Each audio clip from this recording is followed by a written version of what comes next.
It is really great to be back in Indiana.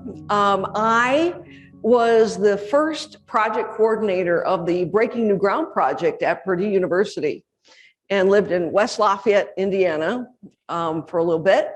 And my background, I've been working in the field for well over 25 years, making assistive technology devices for people with disabilities, birth to earth. All life functions, all age groups, and yes, so known as the MacGyver, or MacGyvet of assistive technology. I am, so I'm the director of New Hampshire Statewide program.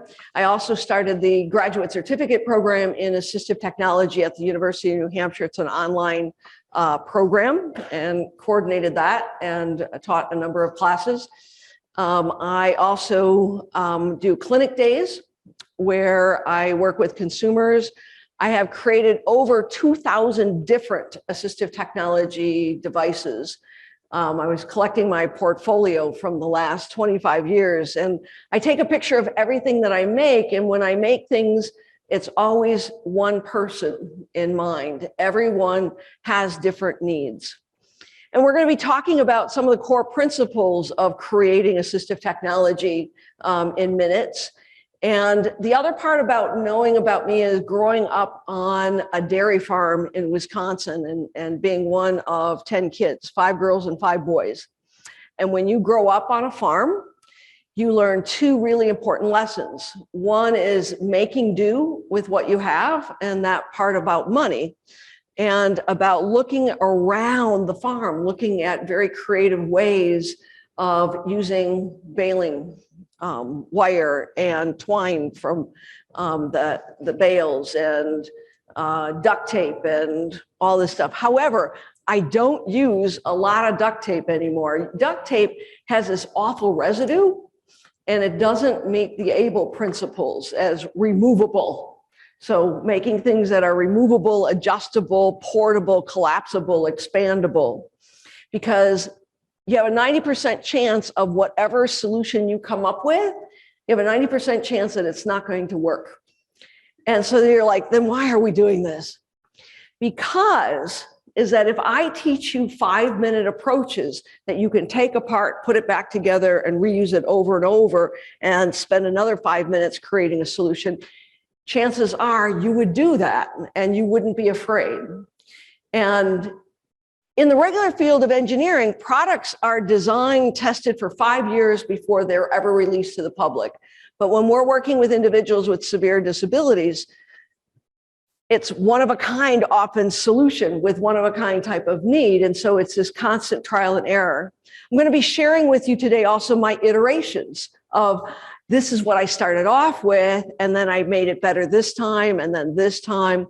And so just because you make something and you get excited that the person can now do something with the device doesn't mean you're done. You're always looking at the context, the environment that it's being used in, how things change over time. So keep that in mind. So the other thing about growing up on a farm is about this sense of urgency. If the cows get out, you've got to fix the fence really fast to get the cows back in. Oh, is that a plane? Okay. That'll be later. That'll be later. All right. So if there's a leak on the gas tank, right? And I'll never forget this. My dad, I had some bazooka bubble gum, and I was chewing on some bubble gum, and he said, "Give me that gum." Give him the gum, and he plugged the leak on the gas tank on the tractor with the gum. And he told me something really important. He said, never leave home without a stick of gum in your pocket or your wallet. And he went on talking about all the things you can do with gum, right? Well, with the 10 kids in our family was interesting in that 3 of us were diagnosed with disabilities. So 3 of us with learning disabilities. So dyslexia, but mine is vertical reversals. and seeing the world upside down, inside out, and backwards. And a lot of my inventions that I'll share with you today is by turning things upside down. So you'll see a lot of different creations. And then the other is being diagnosed with Tourette syndrome. And having Tourette's and in school, you don't have a disability until you go to school. When you're out on the farm, you're equally valued as with all the other kids. You're collecting the eggs, you're doing the chores, you're feeding the calves, you're snapping beans, you're helping with canning, you're doing all of this stuff. But when you go to school, you're required to sit at a desk and underneath the desk, and you're required to sit still. Well, that is very, very difficult. And back in the 60s, the medications that they had for Tourette syndrome was Haldol. And Haldol is like a frontal lobotomy. It's like the lights are on and nobody's home. And I remember my father, teaching me, saying, sit on those hands, because I didn't like taking that medicine. Well, you sit on your hands turn red and they fall asleep, and you have to eventually take your hands off because they want you to write the alphabet. They want you to do all these things. So special education for me was the BD classroom, the behavioral disorders classroom, and a lot of very interesting characters in that classroom. But in the back of the classroom, there was paper clips and Scotch tape. And many of us with Tourette syndrome also have OCD. Doesn't take much to become obsessive compulsive about a whole bunch of different things. So tape. I'm obsessed with tape. You're going to learn all about all of these different kinds of tapes. I have to smell the tapes. I've got to peel the tapes. I got to figure out the strength of the tape, medium grade, removable, permanent, and we'll be playing with that. Little did I know I'd have a career where I get to play and teach about tapes and specialty tapes. I don't use any glue. We were not going to use any glue in this workshop. Glue is messy. Glue takes time to set up. Glue can be brittle on plastic, glue toxic. There's all these reasons why you don't want to make things out of glue. I became really excited with 3M. 3M started doing a lot of different interesting online lectures, and they kept coming out with new adhesives. And I started studying the adhesives. And so my undergrad degree, and that's really interesting because I was not slated for college at all. I scored in the bottom, like 2 percentile. And so college was not at all in my future. And then we talk about turning points, right, in everybody's life. And so the turning point for me was after I graduated from high school. I got a job working at Quaker Industry, assembling TV trays. And I also got a job working as a waitress, and then was also working on the farm. And I was putting gas in my car one day, and my English teacher from high school, she was putting gas in her car, and she asked me what I was doing. And I said, I'm working at Quaker Industries, and I'm a waitress at the Colony House, and working on the farm. And she said, you're smart, you can go to college. I go, oh no, you can't go to college. You got to be able to read and write. I can't do that reading and writing stuff. And I make all those noises all the time and all those movements. I'd never survive in a college environment. You got to sit in a chair and all of that. And she said she went to one of these professional development workshops. And she said, they have services for students with disabilities in college. And you know what? You could get all your books on tape. You could take your tests orally. There are people who are blind and they go to college. She said, how about, tonight after you get done with chores, I stop by the farm and I talk to your folks. I said, oh, okay, Ms. Larson. So they weren't quite done milking cows. I was in the kitchen helping my mom out, and I forgot all about Mrs. Larson going to stop by, right? And so I'm like, oh no. And so there's the dust. We always call it, it's either the seed corn salesman coming up the the lane or, so anyways, I'm like, oh my gosh, that's Mrs. Larson. Mom, Mrs. Larson says she's going to come and she wants to talk to you and Dad. And see, education was not valued in our family.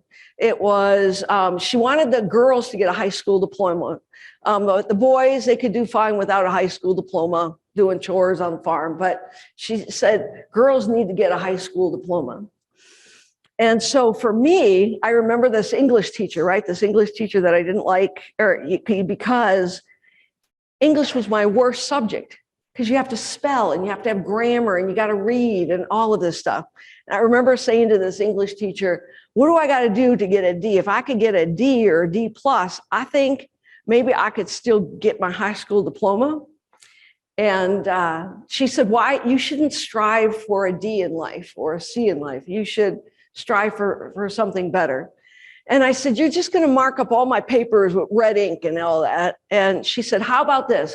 How about I don't take any points off for any misspelled words, any grammar, but you're going to write every day. And it was like, well, what am I supposed to write about? I don't know. You're going to have to figure out something to write about. And she eventually put me on this school newspaper. But one of the things that was interesting is back to bubblegum and back to what's on your table is back to that bazooka bubblegum. So what is underneath all tables in schools and cafeterias? Gum, and lots of it. And so if my hand was underneath the table, I would search for gum. And I could stretch the gum out. I could say, oh, this is a fresh one. This is a stale one. And then and if I was stretching gum underneath the table, it kept both of my hands and it kept my tics at a minimum, right? So I was just pulling, stretching, all of this. So I wrote this article about gum, on how many pieces of gum. So I became obsessed over how many pieces of gum were on the bottoms of tables and chairs in the high school. And it came out to be about 283,000 pieces of gum that you could, if you put it all together, you could go to the moon or something with it. Anyways, there was a lot of gum. And so I proceeded to write about what you could do with all this gum. And my English teacher submitted it to some contest.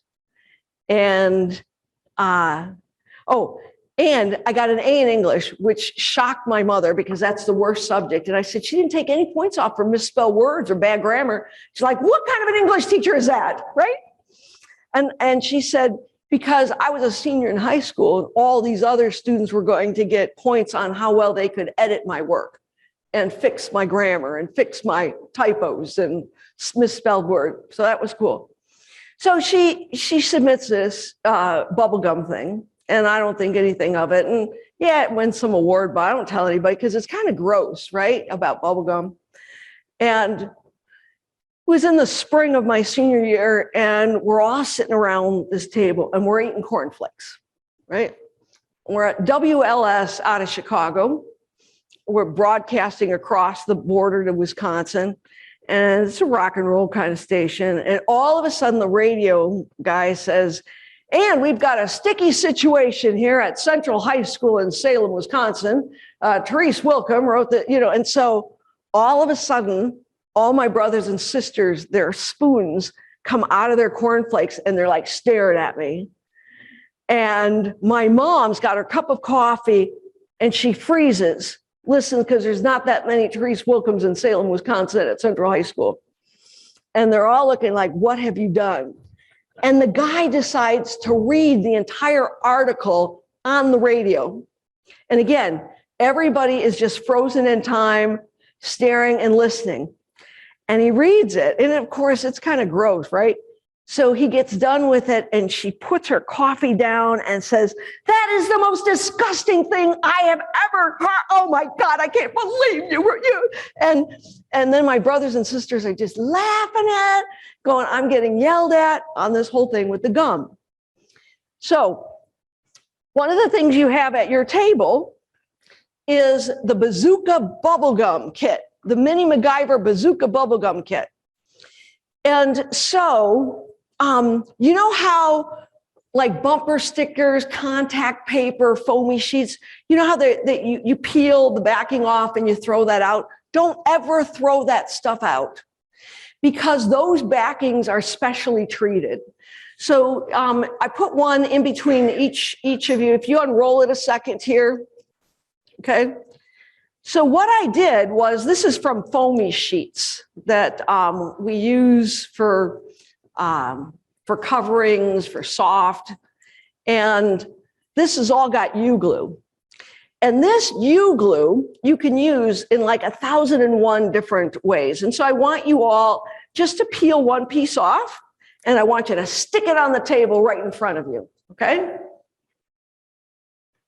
We're just going to stick that right down. Right on your table. Don't worry, I promise you're not going to damage the table. All right. Now, I want you to peel that backing off. So you got one piece down. See how sticky that is? It's one of my favorite tapes because when I'm trying to stabilize something or I'm trying to mount something right in front of with a student, I can put things down, right? So I use it in a variety of different ways, but here's what's really cool is I want you to pinch it and pull it parallel. Do not pull up. Do not roll it. Do not rub it. Pull it parallel. Kind of like those command adhesive things, right? And if you pull it parallel, it comes all off and it leaves no residue behind, and you get these really cool boogers. And these things, they're nice and sticky, right? You can use them in so many different ways. And when they lose its stickiness, you can wash it with soap and water to regain its stickiness, or pull it apart. And then wipe it on your file cabinets, because you never know when you need something you got to tack on. Or so I've got this all over. I also have a whole bunch of these in my a tape cassette box. So that's U-glue. And so U-glue goes back to that whole gum thing about having something that if you've got to fix something or you've got to attach something very, very quickly, what's in your wallet? Not a Capital One credit card, but a Bazooka bubblegum, Bazooka U-glue kit. That's a little mini MacGyver kit.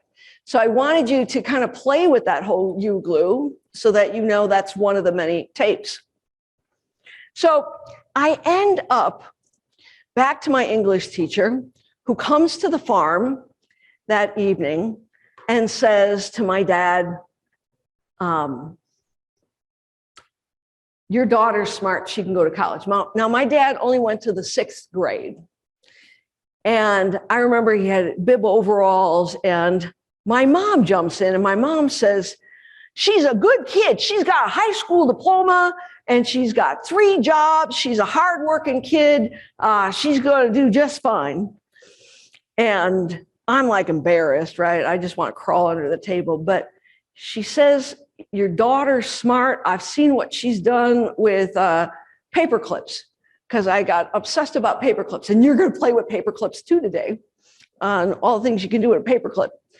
So because paper clips got both hands moving, and it was a focused activity. If I bent it or if I put 2 of them together, all the things you can do with a little paper clip. So I'll never forget, my dad said, and he had his hands in bib overall, and he goes, well, she can go to college. She want to go to college. She's going to have to pay for it, but she can go to college. She's over 18. I can't keep her from doing what she wants to do. I was like, wow, to get the blessing of my father in front of my mother and in front of my former English teacher was awesome. And so what Mrs. Larson did for me was she found the University of Wisconsin Stout. They had a really awesome disability support person there. And I could get a dual degree in vocational rehabilitation and special education. She was able to help me to get all my books on tape, take all my tests orally. And that was my first introduction for recording for the blind and dyslexic. I am so grateful to that community, because I had gotten this really awesome, remember those old yellow or green cassette players, and you'd put the cassettes in? One of the techniques I figured out is if I took a tape recorder to class And I would take, because I could never take those notes in class. It was too hard. And if I recorded the class, there's only so many hours in the day. If I missed it the first time, I'm going to miss it the second time. When am I going to listen to another hour over and over? So I came up with a tap-tap method. So I took a ballpoint pen and I'd put that recorder, I'd sit up front. And when it sounded important, like, oh, you better write this down. This is going to be on an exam, right? I remember anatomy and physiology, a lot of terms and all of this. I would take that big pen and I would tap right next to the microphone. I go, boop, boop, a little tap. Then I would put it in that machine that I got for recording for the blind. And I put it in, and you know how you could fast forward and go, and I would listen to the, every time I'd hear a dee, I would stop and just play that section. Then I'd have my handheld recorder, and then it would play that section. I'd say, the 5 areas of the brain are the occipital lobe, the frontal lobe, the parietal lobe. And then when I'd be eating breakfast, I'd play that back. So that whole reauditorization. And that is how I got straight A's in college. But it was that device, Recordings for the Blind. And back then, in the 70s, early 80s, it was awesome. Like the Thornbirds was the first book I ever read from a recording. And they had professional readers. And oh my gosh, I was like, this is what I've been missing out on. Because book reports, man, I go to the library and I just sniff the books because I love sniffing books. Because if you have 1910 paper or whatever, or remember mimeograph, some of you remember, oh, the mimeograph paper, right? So, but I would like make up book reports kind of thing. So, but paper and ink. And then in college, the cool thing was I had 2 students who were blind. So I decided to change how I taught, and that I would make all of my students do things blindfolded. I wanted them to smell the differences between the different adhesives. I wanted them to feel what these tapes felt like on the skin. My students who were blind, when we would be making things, what often would happen is things would fall on the floor, right? And so I came up with this material. So at your table, you all have, you got this little piece here. And so there's 2 pieces. So there's one for everyone. I want you to pull off this piece of lock lift rug gripper tape on the back of this piece. So you get one, you should have, there you go. You've got 2 pieces there. Here you go. Here's your piece. There you go. Now, what I want you to do with this is this has been cut with a pair of scissors. I'm going to put this under the screen here. So this material is called lock lift rug gripper tape.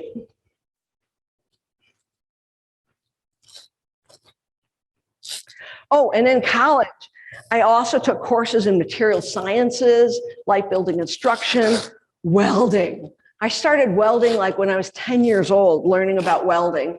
And I found that you could take a welding class where you could do MIG and TIG welding and just understanding all that. Okay, so trying to get the backing. So if you want to tear it a little bit, if you can't get the backing off, if you start to tear, you should be able to get that yellow backing. So I want you to pull that yellow backing off. Okay, I want you to feel this stuff. I've come up with 63 assistive technology solutions you can make with this product. And you get it at Walmart, Target, Home Depot. And so it's this beeswax. So with my students who are visually impaired, what I would do, and when I get a roll, I keep the tail on because then I got something to grab onto and then I can pull it off. So then I don't ever have to use a pair of scissors with this. So I discovered that if I did the perimeter of the desk and that the objects that we were making all was within, if something rolled away, guess what? It would hit the lock lift rug gripper tape. So nothing would roll away. The other was when we did any soldering or we needed to stabilize something very quickly and hold things down. We didn't have to use Velcro. We could just outline the table and position. if somebody had only the use of one hand and they needed to write need a piece of paper. Somebody have a piece of paper. Tear off a piece of paper for me. Ah, there we go. So you can write in terms of with one hand. And the nice thing is it doesn't hurt your paper. Holds it down, doesn't hurt the paper. Another nice thing is in many school environments, we are not allowed to put tape on any walls. But this stuff you can put on any wall because it's that beeswaxy material, it's not going to leave any residue. So that whole principle of creating devices that are removable, repositionable, the medium grade. This is called lock lift rug gripper tape. Yep. Lock lift rug gripper tape. And I'm going to jump to your book because everything we talk about today is in your book. And what's really awesome about this book is that in the back of the book, chapter 12 has where do you get all this stuff? And has a QR code so that you can scan it. It goes right to the QR code. Like here's some pages. So you can quickly scan the QR code when you're looking for the different tapes. And it will take you right to the website. So it saves you time trying to find all this stuff. So here's that lock lift rug gripper tape. So that's what's great about the back of the book. Now the part about this whole thing about the journey of make stuff and love people. So I wrote 3 books. And all 3 books were never written on a computer. They were never typed. Never touched a keyboard. All 3 books were all with voice recognition, and they were all dictated into the app called Pages, and I used the camera on the iPad to take all the pictures and use the camera on the iPad to capture. There's 500 videos in your book that shows how to. And so you will find there's probably grammar and typos in that book. I did the best I could, but it is the most comprehensive assistive technology makers book that's out there. There's over 1,500 images in the book, so it's really, really pretty cool. And the part about this book 3 is that's all I want to do. I just want to make stuff and love people. Well, when I was trying to figure out the titles, you know, on what do I call it? Make stuff people love, love people and make stuff, love stuff people make people love stuff, or make love and stuff people. Or make love stuff that people need. And my daughter like, Mom, you can't say make love stuff. That's, man, or make love and stuff that people need. So anyway, so we had fun with swapping and changing all the words around. So chapter 1. So today I want you to get some, exposure to some of these tools and materials. And when you leave here, many of you are going to forget about a lot of the stuff we talk about. Or you may go out and get some of these tools. And by the way, I get the toolkits. Whatever you make today, you take home with you. But toolkits come back to me because I use that over and over in the workshops. But these videos help you to go back and say, okay, how do I use a ratcheting PVC cutter? How do I use a microtorch to heat and bend acrylic? So it goes back and you can watch those videos. Now, let's say you get tired of using your phone to scan all these 500 videos, right? So the most important page in your book is page 2. So everybody open your book to page 2. Okay, on the bottom of page 2, there is a QR code that says alternative format. That QR code, if you just scan that and then email yourself the URL, download the electronic version onto your computer. There's not going to be pictures, but every one of those hyperlinks, all the pages match to the pages in your book. So let's say you want to make something, you found something in there, you can open up the electronic version, go to page 43, because you see 43 in the book, and then you can click on the hyperlinks, and it'll take you, like if you're wanting to watch it on your computer. So you have many, many ways. The alternative format, because I have many, many friends who are blind, and I wanted them to enjoy my book. So it actually took me longer to do the alternative access version of the book than to do the book itself. Because when you do alt tags in a book, you're limited to about 100 characters. But some of these pictures in the book, they are very complex because there is a lot of information in these different pictures. And so therefore, some of the pictures, the alt tags that are in the electronic version, goes into a lot of detail on all of these pictures. And the other thing is because I'm the author, I know what it is that I want you to see in this picture. You may look at it and go, yeah, what's the significance? But in the narrative part, where I go into further detail into every one of the images, I think benefits everyone, not just somebody who is blind. All right, so chapter 1, we're going to be working today with corrugated plastic, recycled election signs, which is really pretty amazing. And recycled election signs, just to give you just an idea on all sorts of things that you can make with recycled election signs. This is called the Obama or locally. I started making things out of recycled real estate signs. And then I noticed, hey, these election signs are made out of corrugated plastic. Oh my gosh, I wonder what they do with all these discarded election signs. A lot of people just throw them out back to the candidate.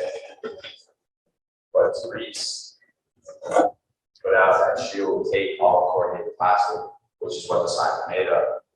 We use those to create assistive technologies for people who might need them. So we flip it over, so now the Velcro part, one of the first things that was made with election signs was what was called the iLink. It's a device for getting your iPad. And we have 30 occupational therapy students who will be making these iLinks. And the iLinks will be given away to people with disabilities. When we're working with individuals who experience a variety of disabilities, assistive technology is really expensive.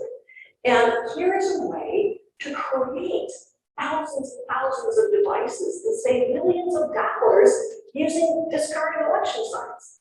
Oh, it's really simple to make these. It's 4 score lines, some Velcro, some tape. It's a really easy and really functional product that you can give to a bunch of different people.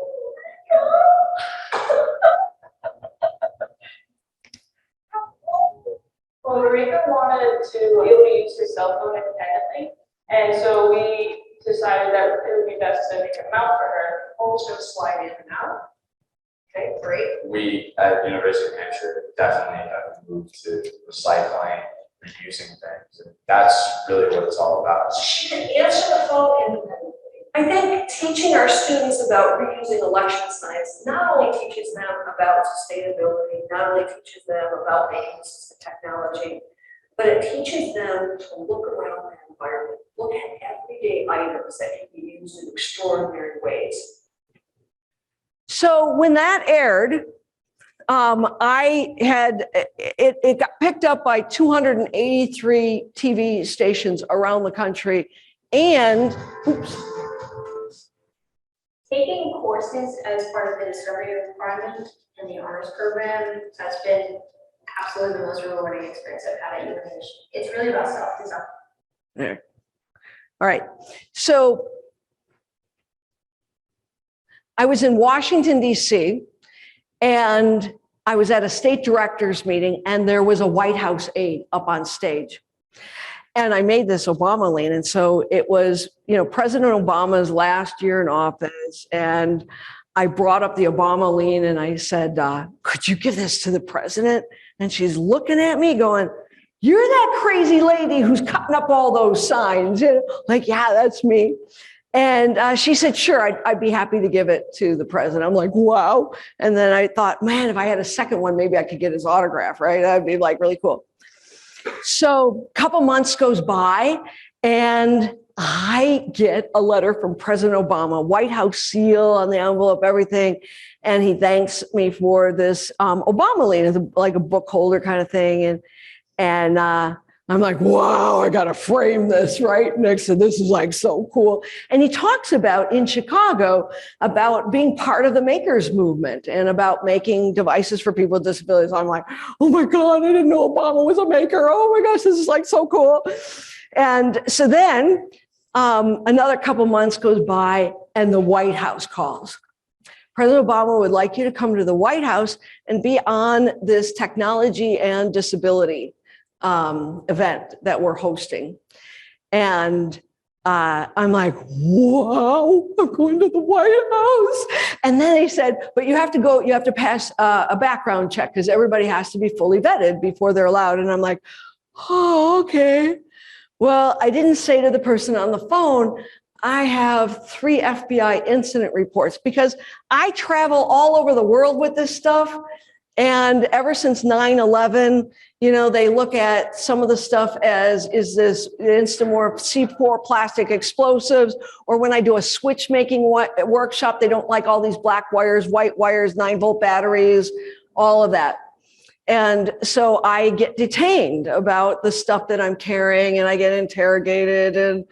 And so I remember the first incident report and I had to meet with the dean's office and the department chair. And my department chair says, you wear that as a badge. You should be, and they confiscated my homemade business card switches that you take a business card, you fold it in half and it becomes spring loaded. So those got sent to DC, Homeland Security took those away. And then they're like, who taught you that? I said, those are my own inventions. Those are evidently, that's the same way they make improvised explosive devices in Afghanistan. So I had to pull out my book going, yeah, I'm a MacGyver. Look at the, going through all of that. So those incidents, and then having Tourette's on top of that, when you're nervous at an airport and they're doing a body search, you can't help but to hit the TSA agent, and you're not supposed to hit the TSA agents. So, but I have a letter from my neurologist that says, do not restrain, because I pop out my joint, my shoulder when they restrain me. So, but I don't tell the White House any of this, right? So I don't get a call back. There's no other details. So I'm thinking, there's no way I'm going to go to the White House. They must have pulled my FBI report and they're like, no, we don't need her in the White House kind of thing. So I remember sitting on the edge of my daughter's bed. It was a few days before the election. She goes, Mom, where are you going to be election night? And I said, oh, let me check. I said, oh, look at this, Megan. I'm going to be at the White House. She goes, you are not. And I said, obviously not. They would have called me back. But I was asked to go to the White House, but I think they read my file and that's why I never heard back. Well, the next morning, the phone rings. It's the White House. Somebody screwed up. They found out that they never contacted me. They said, we need you to get on a plane right away and you need to get here. So I'm packing. I'm like, oh my God, I'm going to the White House. I'm going to shake hands with the president. Oh my God, this is. So I'm packing up and I'm not watching the news or anything. So I get to the White House and there's 4 levels of security. They run you through a lot of security. Oh, and I said to the White House, I said, well, what about the background check? Yeah, you're fine. I'm like, whoa, that's kind of cool. They let anybody into the White House. Anyway, so I get to the White House and I'm up on stage and I'm like, don't tick, don't tick, don't tick. Don't have any of these motor ticks or verbal ticks kind of thing. So I'm sitting there in the middle and we're at this panel, and it's so cool because on TV, when they have like the president is talking, whatever, in that room, I'm like, I was in that room, I sat at that table, oh my God. So it's being broadcasted live, right? So to the right, you have Peter from Amazon, and you have somebody from Hewlett Packard, and they're talking about nanotechnology and 3D printing and all of this. They get to me, and I'm like, oh, I got some duct tape. And let me show you what I'm doing with election signs. This was the day before the election, right? But I'm still like, where is Obama? When am I going to shake hands with the president, right? Where's Obama? So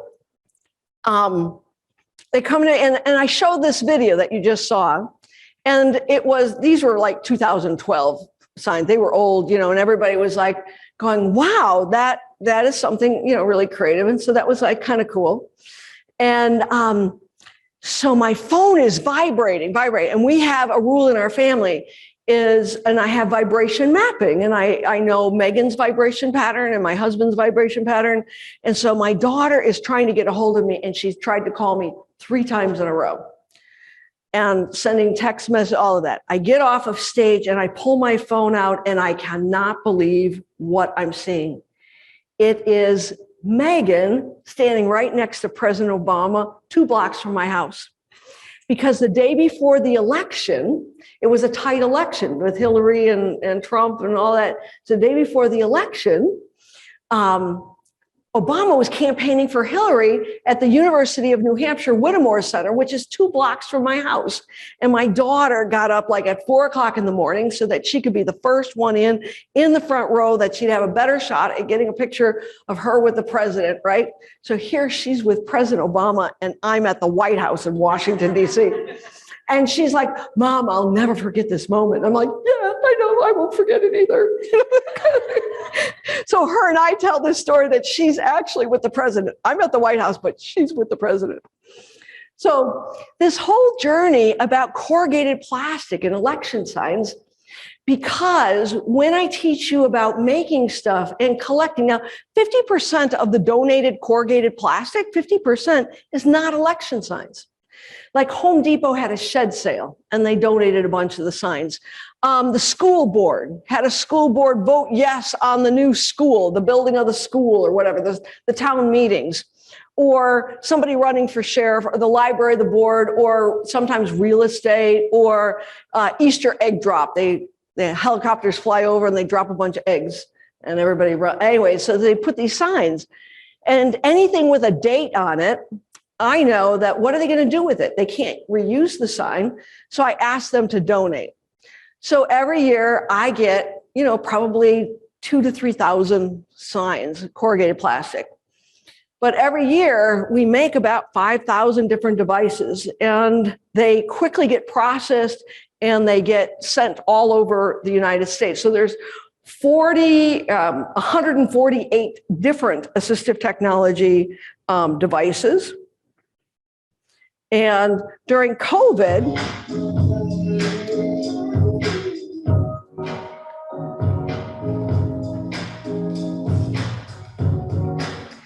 so they come in off the truck, we process them right away. We take these big paper cutters, and we put the score lines in.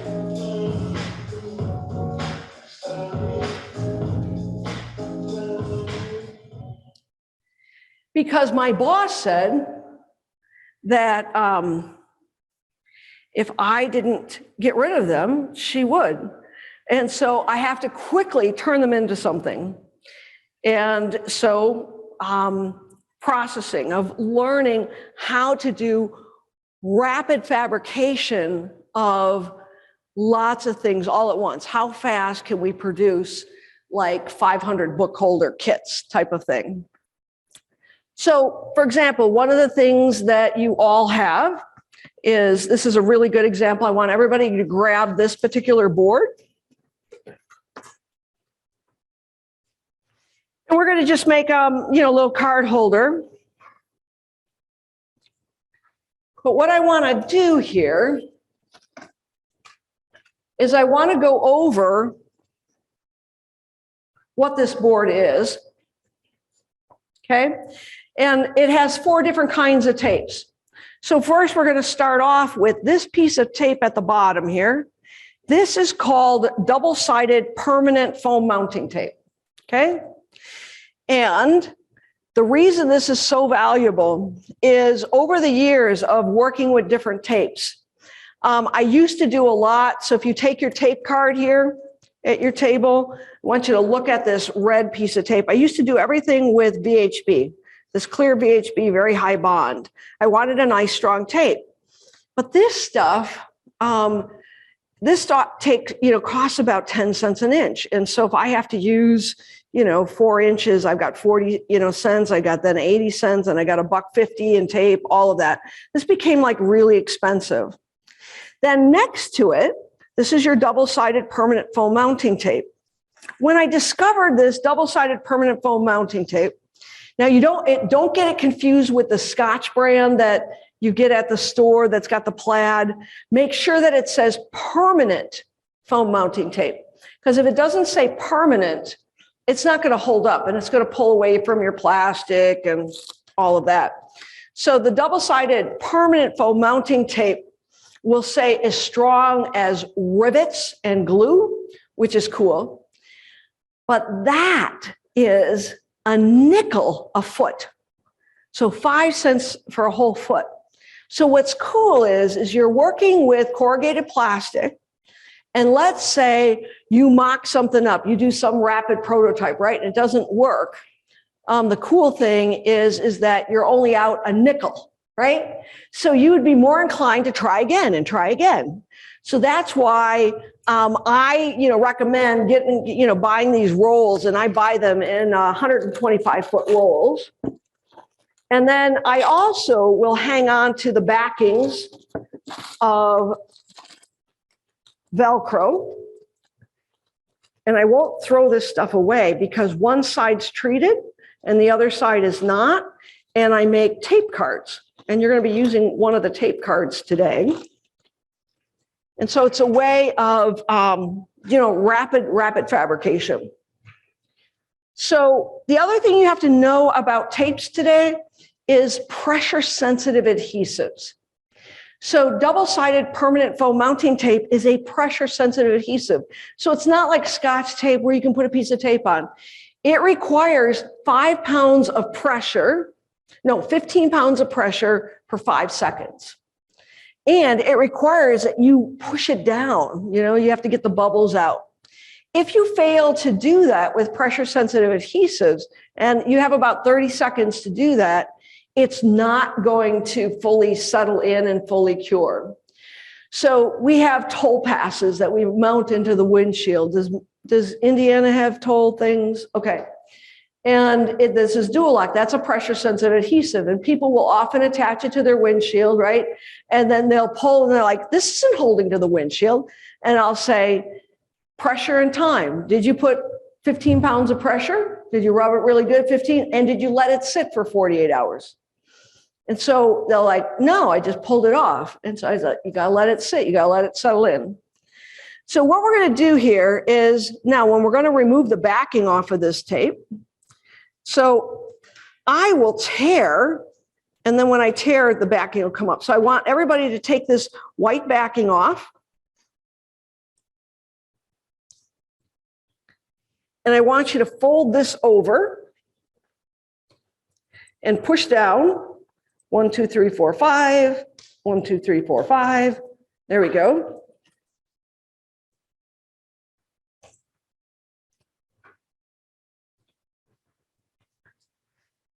All right, everybody got that part done?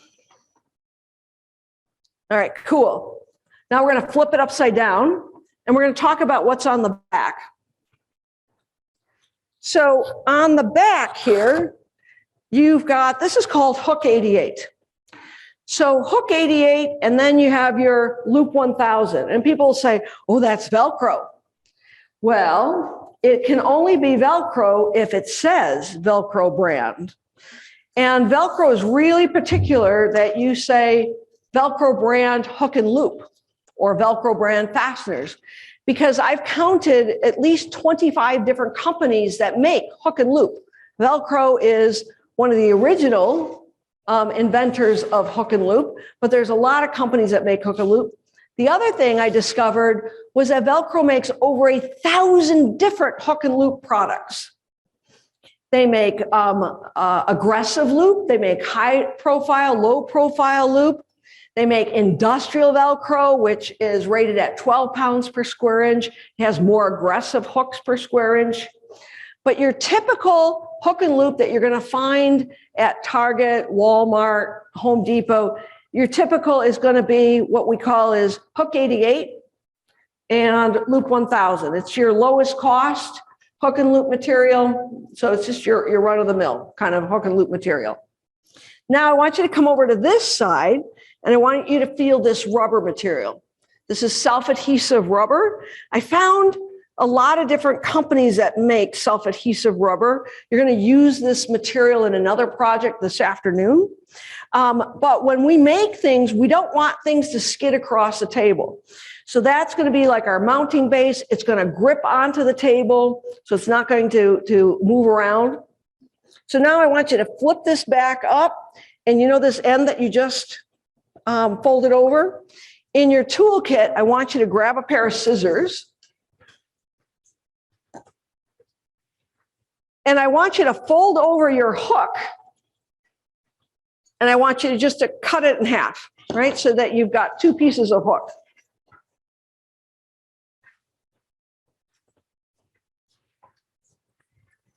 And you're going to peel and stick your hook on the left and the right side underneath that lip that you just kind of folded over.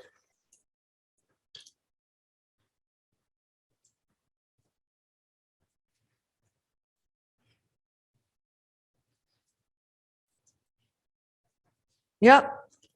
Yep. You're going to put it right in front of your lip. So here's my lip is white.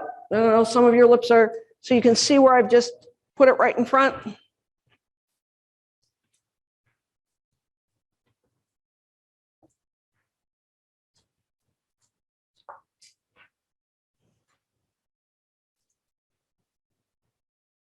And what's great about this Velcro is, like, if you screw up, you can always peel it off and reposition it. It's not a big deal. Okay, so we all set?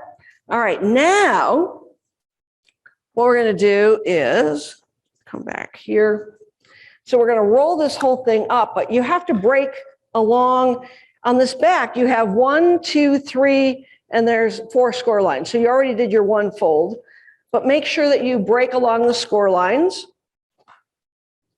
And you're going to roll this thing up, right? And so you're going to turn it into a card holder. Now, it can also be used for an iPad holder, right? So you can drop an iPad in there.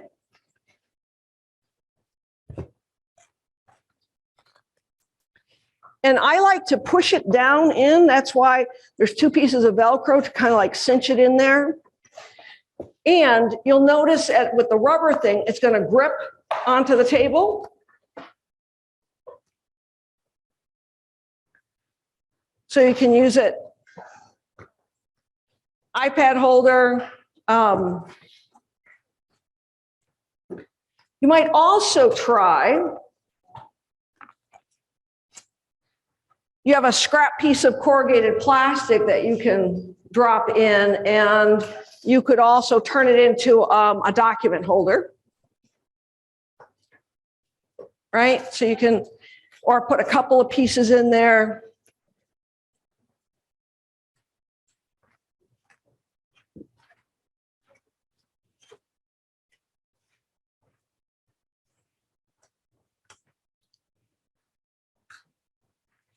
But you've got a couple more things you have to do for this project. And that is, we're going to get more into this, but I want everybody to grab the clever cutter out of your toolkit. Everybody grab this yellow tool.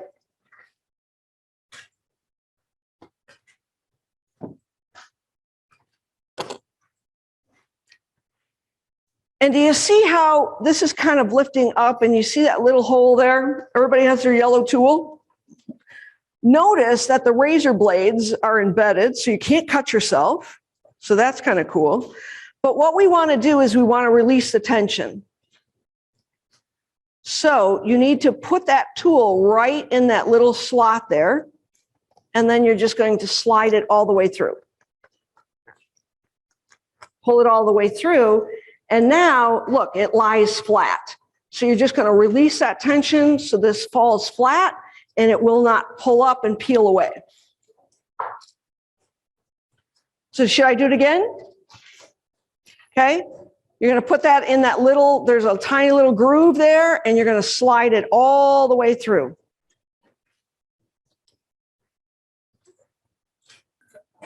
All right. Anybody having problems putting that in there? Okay, great. Yep. The other is that throughout this training, if you get done before the person next to you and they're struggling, jump in there and help them out, right? Help each other out.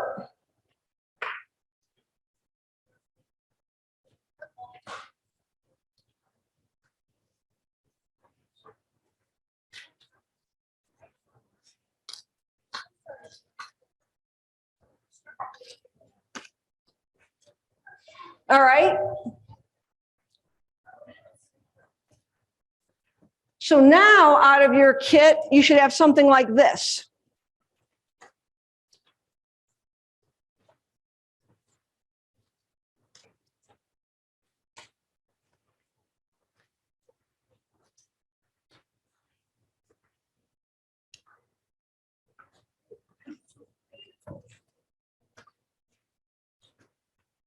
Should be red and white.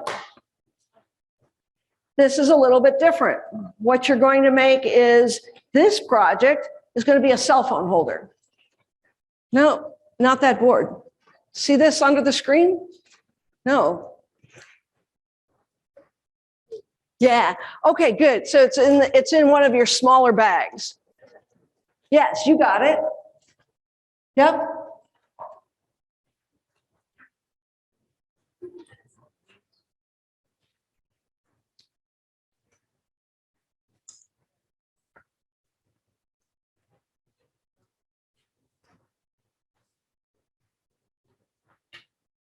So this is going to be a little bit different.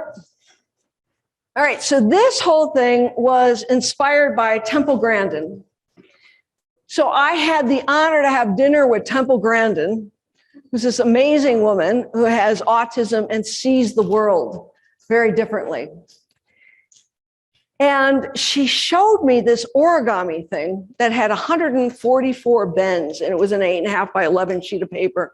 And if you bent it 144 different times, right, on that, you get this beautiful swan, right? I'm like, oh.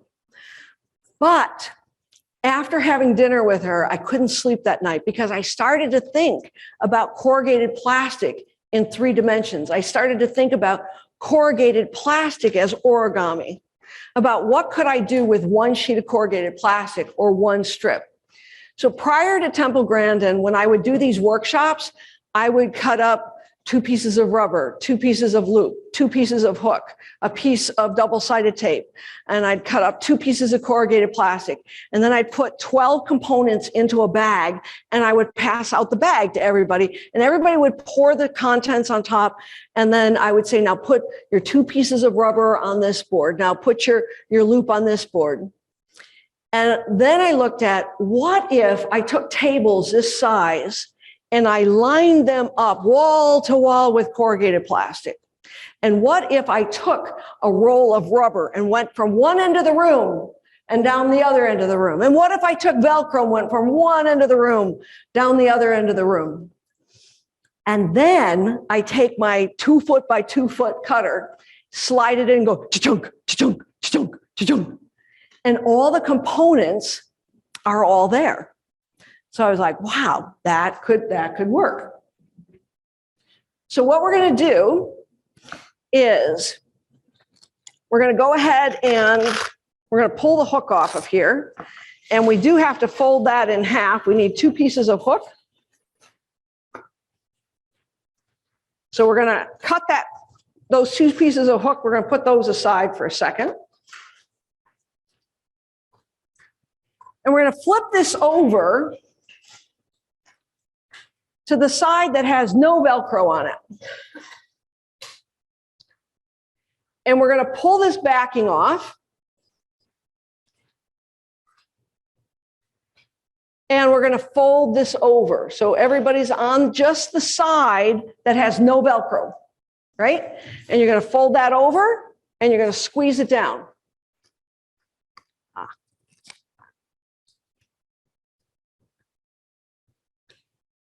Okay.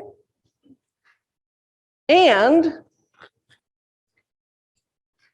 you'll notice, right? You bend along those score lines. And on the inside here, you have to put your two pieces of loop material.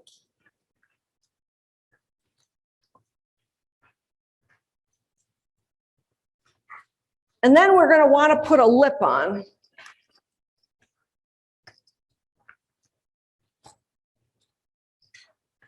So in this bag of all of these little materials, you're going to find these are two, like 2.5, 3-inch pieces, maybe 4-inch pieces. So you're going to grab one of these.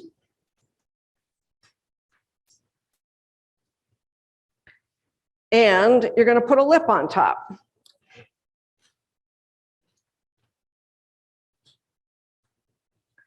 So now you have a cell phone holder.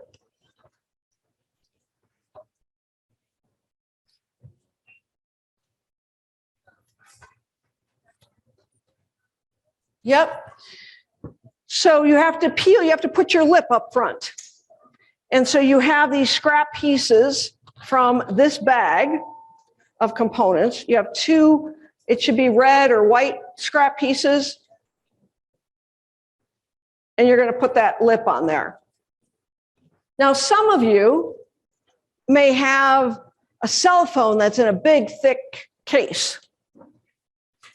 And it may need to be double lipped.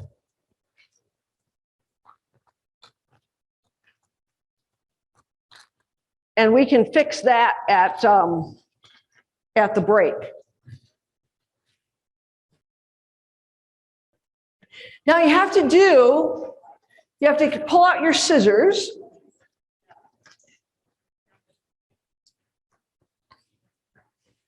Because it's really important that see where all of these sharp edges are at?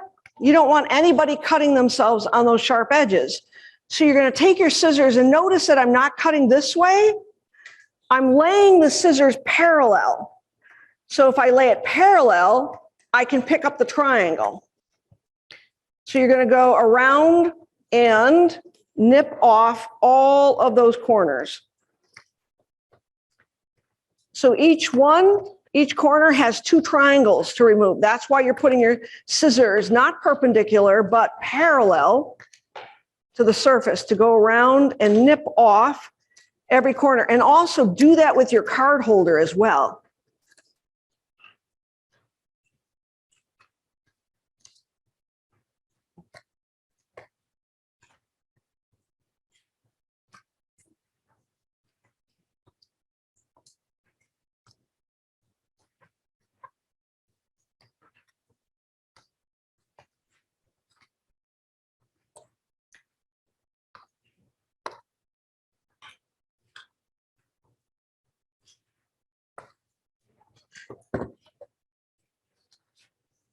All right, so everybody's got their cell phone holders and they have their card holders.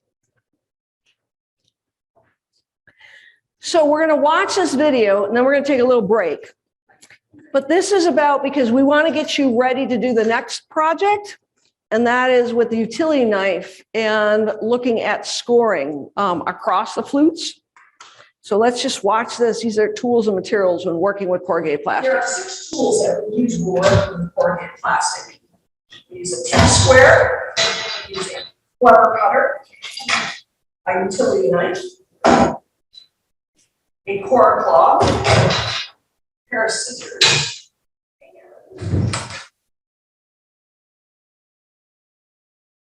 primary tape that we use is double-sided permanent foam mounting tape. But when I want to attach acrylic corrugated plastic, I'll use Willkomm one, which is permanent on one side and removable on the other. And then when I'm combining acrylic with or corner guard with corrugated plastic, I will often use VHP tape, which stands for very high bond.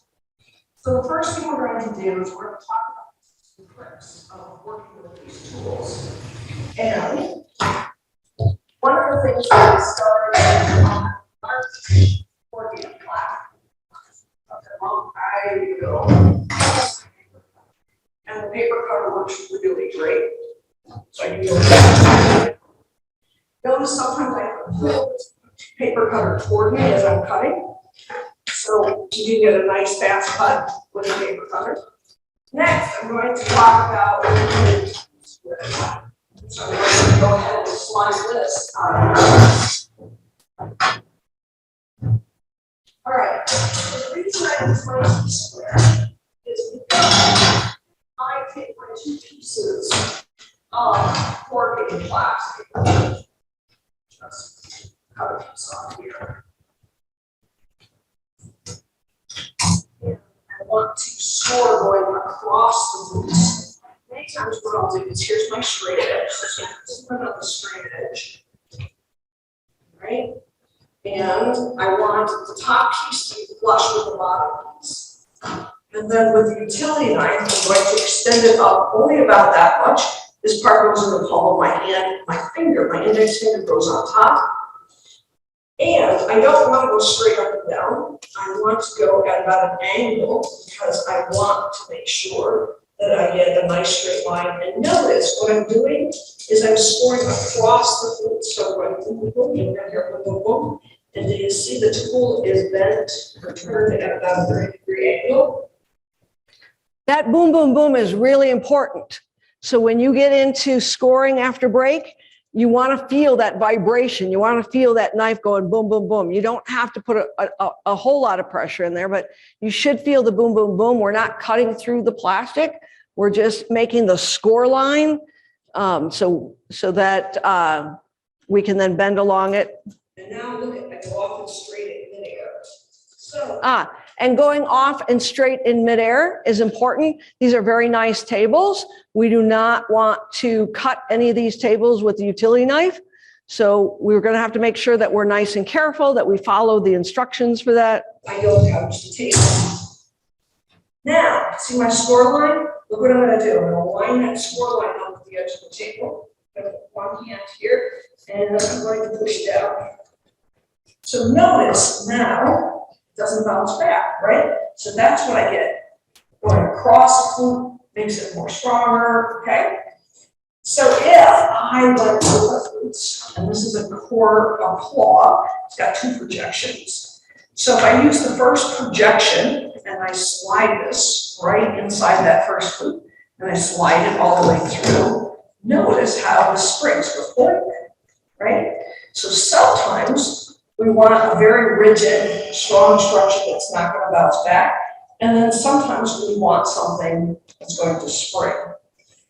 Now, if I'm storing a lot of corrugated plastic, what I'm going to use is a T-square. And so with my T-square, what I like is, I turn it upside down. And so if I want to score 1 inch, so I need you to really zoom in here and notice this says 3, it doesn't say 1. And the reason is, notice this says 2, that means from here to here is 2 inches. But because I'm using the T-square a little bit differently, is I've got this rust off the edge. I'm never put that T-square on the table because now I'm going to get some fluctuation. So this goes off the edge of the table. Now my corrugated plastic goes right into there. Now I want to make score line at 1 inch. So I like taking masking tape and putting masking tape in a frequent score lines are maybe 1 inch, maybe, so that's what, that's 6 1/4. So then I have to always subtract 2. So if it says 3, 3 minus 2, that gives me sort of about the 1 inch here. So that's really 1 inch from here to here. Now watch, my tool is at an angle again, and now I'm going to scroll over 1. We don't have. So you're going to want to do something straight. You need to angle that tool a little bit in to follow your straight edge, because if you don't, sometimes the blade is going to start wandering. So having a straight edge that you turn the tool slightly inward as you're pulling back, like in this picture. Through the corrugated plastic, we're only making a score line, you can feel the rollback. Now, if I have a sheet, right, like this, and I want to separate this, I can separate it with my core as well, because I can slide that right in there. Slide it right through. So another tool. Now the Cora Claw, and I'll be passing these around and you can play with the Cora Claw. These are like $25. The Clever Cutter that you're using is like $2. So that's why we're doing Clever Cutter. Now I want to show you that I can also use, this is called a Clever Cutter. Now, Clever Cutter is only $2. And this is using open boxes. And this is a Cora Claw, which is $22. So the Clever Cutter, what I can do is slide my Clever Cutter right into the flute, and then slide that through as well. And then I take the Clever Cutter again, and notice I've got one finger up here as I'm sliding the Clever Cutter, separate. So it takes it a little bit longer, but you can do that with a Clever Cutter, moving your separation. Now, the next thing I want to show you is the correct way of using this fork. Now, a lot of people put their hand around the fork and they slide it in there and yank. You don't want to do that because you're going to end up bending your tongues. So, the first projection is for scoring, so that gets slid through, right? The second projection is for cutting off things, so I slide that in there. The nice thing is you always get a straight line. Unlike with a Clever Cutter, sometimes, because it wasn't designed, you can get it in your other way. So that is sometimes a disadvantage with a Clever Cutter. Now, a Clever Cutter, the nice thing is I can lay it at perpendicular. Now, I can pull back and move it off. Now, with the Cora Claw, if I've got a big long sheet, I'm going to hold the tool where my palm is here, and I'm just going to slide it right through. See how it can just, right? It just goes right like butter. Now, if I did this, right? Sometimes you're yanking on it, so you, or what I'll do is I'll put my hand up here, and I'll find that sweet spot, right? And so now I've got my finger over the top, so that's really cool. Now, another thing I do is notice how I have to swap the edge of the table. So when I'm doing this, we count to 1, 2, third flute. So when I say score or cut at the third flute, I'm talking about dropping that into the third flute. And that's what I do. On the floor. So every third flute is what I use for making my lips. So you can see how fast that is. It's just through butter. So you just keep cutting like that. That's really cool. Now, what I'll show you here is something I discovered is what if I go, so we're going to zoom in on that, I'm going to go every other flute. So I'm going to go here, and every other flute I'm scoring, right? Okay, now if I put this upside down, and I look at it, I'm going to do every other flute again, the opposite side. And we want you to see what we get.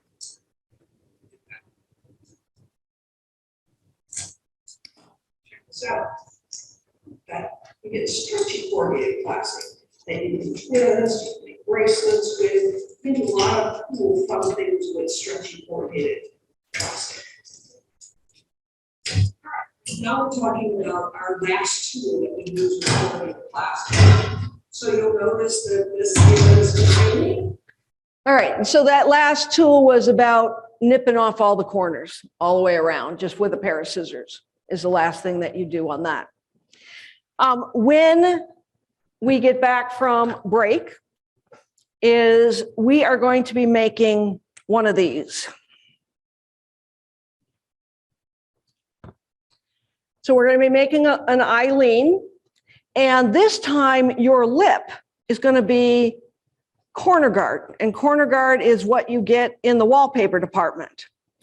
And the reason you're going to do corner guard is that a lot of students have their iPads in like big chunky cases, and so you want it to be able to hold it right in a bigger case. The other part is that, so when I have students who are blind or low vision, I have to figure out glare, because sometimes I want this to be really steep straight up. Sometimes I want it to be at an angle.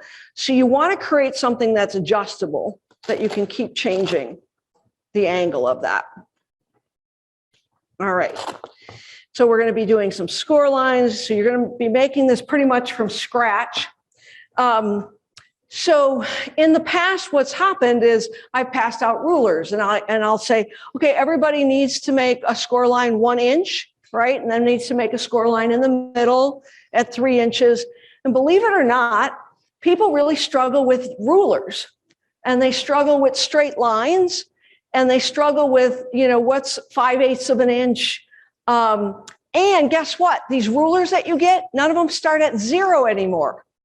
They're like printed on there, and you're like figuring out.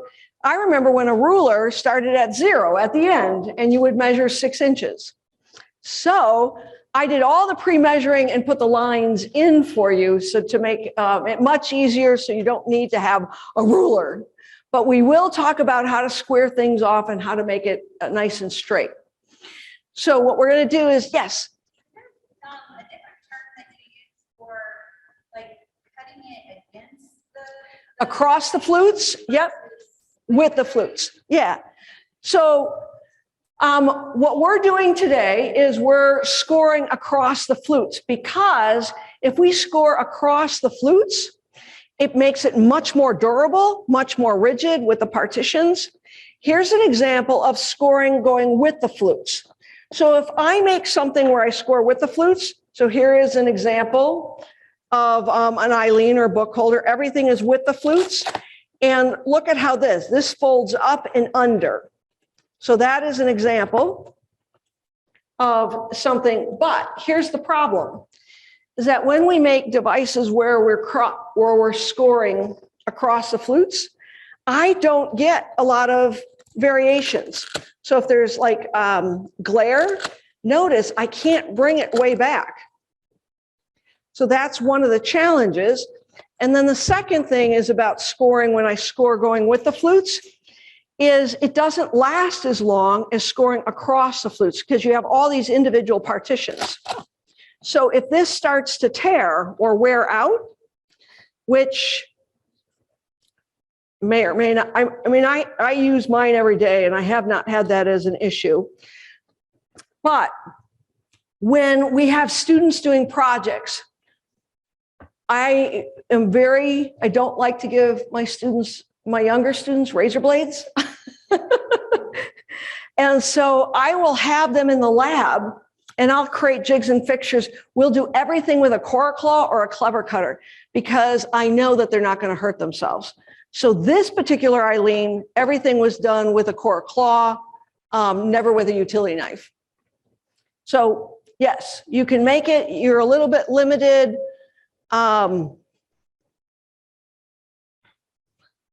Here's one that I made going with the flutes.